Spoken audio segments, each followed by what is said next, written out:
What is that?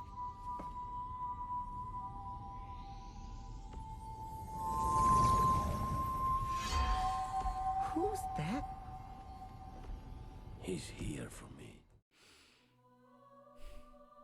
Good God, just say this ain't so. Santa Monica has just announced that a God of War remake is in the works, and let me stress this is a remake, not a remaster. The wording here is important because a remaster would just imply an upgrade in graphics, in resolution, improving the audio, and so on, whereas a remake implies remaking the game from scratch, from the ground up, possibly on another engine, often altering gameplay mechanics, the story, and overall experience. So this wording, along with the modern day tendency to sanitize literally everything, made people go into panic mode and speculate on what this could mean for the new God of War remake. From my point of view, I have two problems here. One is with remakes in general, and the other is with obscene sexual content being inserted literally everywhere and anywhere you look nowadays. But before you come at me, pitchforks in hand, especially for that second sentiment of mine, let me explain what I mean exactly. I'm not that big of a fan of remakes in general, especially of the way they're making them today, wherein they'll take an old, classic, childhood-defining title or IP, and they will then try to rewrite and redo them from scratch in order to fit modern-day narratives and expectations, which almost always includes removing what modern-day soy activists consider some sort of phobic or ist, and thus it should be removed, forgotten, never talked about again, and replaced with some oddity they have redefined and are actively trying to pass off as normal nowadays. No matter how you may feel about Todd Howard, he was spot on when he said that remasters are much better than remakes because old games should remain exactly the way they are, since the age of a game is part of who and what it is, like its personality and what it represented when it came out. And this is completely and utterly true, because like the majority of fans, I too would rather have a remastered old game, bugs and all, than a sanitized remake made through this weird and abnormal modern day prism of trying to normalize the abnormal and glorify vices, essentially prioritizing feelings over facts and accuracy and even entertainment, just so certain groups aren't offended should they even happen upon this specific medium of entertainment to begin with, since, as we've already seen and established time and time again, these groups show up for games on social media, but never when it actually matters, i.e. showing up to buy, support, and play the game they're trying to shove down everyone else's throats. If that cannot be done, then I'd rather keep that game in my mind with all the fond memories it gave me as is, than what some soy, far-left group of people tried to reanimate the corpse of a once beloved game, failed to do so, make some sort of modern-day slop, and then toss the flayed skin along with the ropes of that old game onto their so-called masterpiece, and then try to convince us it is absolutely the same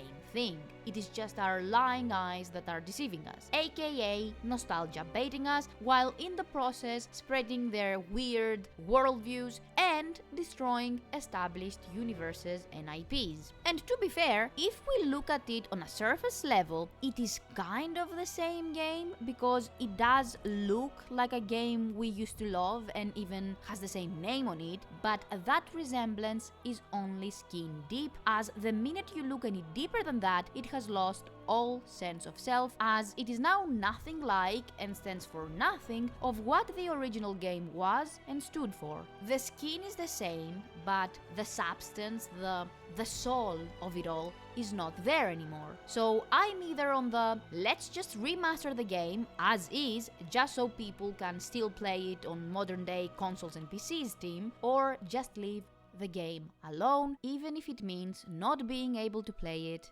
ever again.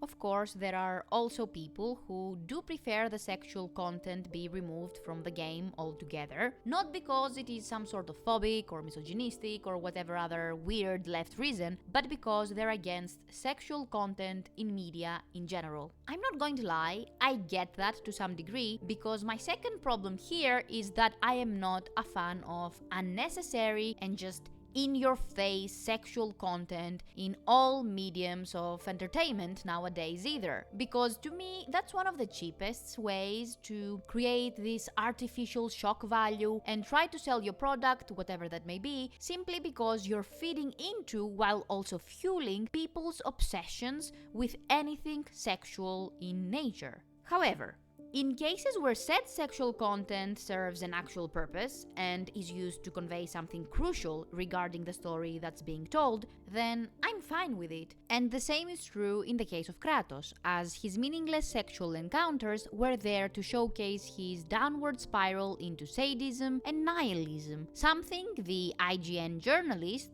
who tried to stir up controversy where there should be none really, noticed as well and even mentioned in his article. Kratos was fooled by the gods and lost everything. And so he went down this slow yet steady descent into this rage-fueled path of fury, depravity, and vengeance until he hit rock bottom. And this sexual degeneracy indicates just how low this rock bottom truly was. And it is even better when you juxtapose it with the modern Norse saga as well, since Kratos' maturity, wisdom, as well as mental and dare I even say spiritual growth is all the more prominent once we see who Kratos was in the past and who he is now. He essentially hit rock bottom and thus indulged in anything and everything depraved and immoral, and then he crawled, fought tooth and nail, and climbed out of that rock bottom through a lot of hard work, discipline, and the wisdom as well as patience to self-reflect and then not only own up to and learn from those mistakes, but actively do his best to do and be better. So this very sexual degeneracy was and is essential to showcase what Kratos was able to overcome. He had to go through all that in order to become a god worth worshipping, a dad worth looking up to, a friend worth having, and a person worthy of admiration. So it is more than crucial to the story and its protagonist. So should they remove this aspect of the game, it will be a sign that they got scared of being called misogynists, or if they suddenly decide to add gay encounters instead, then it will be because they're afraid of being called some sort of phobic or east or what have you.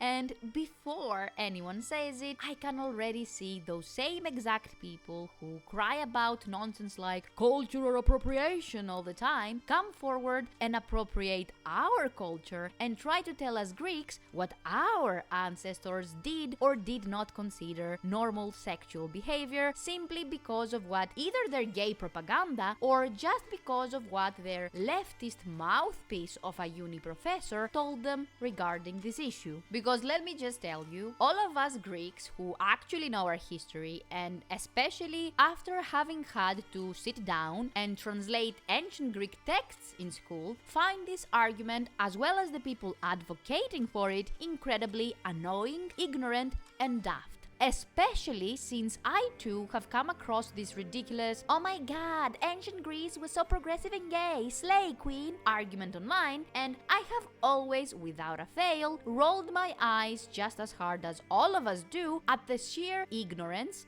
and irony of these people doing the exact same thing they're accusing others of doing, i.e. cultural appropriation. And the worst part is that these people cherry-pick such cases from ancient Greece, and then I genuinely do not know whether they are actually too dumb to understand the many red flags about how homosexuality was not only viewed, but unfortunately used in ancient Greece, or if they just willfully ignore it because they know people won't research it and look further into it, so they can keep deceitfully using it as an argument to once again try to normalize simply abnormal stuff and behaviors. And someone, please tell me, which of the two possibilities is scarier and more abhorrent? Sheer dumb ignorance and laziness to do any actual research into the subject yourself, or purposefully and willfully ignoring inconvenient truths while also championing and excusing just abhorrently vile practices of the past simply because you can weaponize that argument in your favor today. Personally, I'd say both are equally pathetic and abhorrent, but the latter is much scarier than the former, especially when we consider the recent revelations we've had regarding such issues. I know I sound cryptic, but those who actually know history know what I'm alluding to. And for those who do not get it, I'm sorry, but I cannot elaborate or even say how homosexuality was, again, not only viewed, but unfortunately used in ancient Greece without having some sort of problem with YouTube with this here video. So yeah, this is indeed quite concerning, but as of right now, these are just rumors and speculations, so nothing is for certain yet. Which is why I am trying to remain cautiously optimistic here, as the studio itself hasn't alluded to any sort of censorship. However, should these notions or speculations come true and we get a trailer or an article or more information suggesting that they are indeed changing or rewriting or censoring or sanitizing the game in any way, then I will not be touching this game with a 10-foot pole. Getting to play the original games in today's graphics would be a sight to behold, of course, but if the game we'll get isn't anything like the original games, then I'd rather never play those games ever again, to be honest. And while I get these are just rumors as of right now, I also get the very valid concerns, as this is a modern studio after all, which has already bent the knee to other kinds of pressure to include a historically inaccurate character in the game and a gay side quest that literally felt and played like a token gay plotline in Ragnarok. So them doing all this wouldn't be unheard of, since we've also seen people like this lay complete ruin to so many other IPs in the past, and if we are to believe that the team working on the remake is truly this group of people whose picture I've seen circulating on X, then it is not so far-fetched to believe their ideology will 100% get included in, as well as destroy the game, as usually is the case for all the games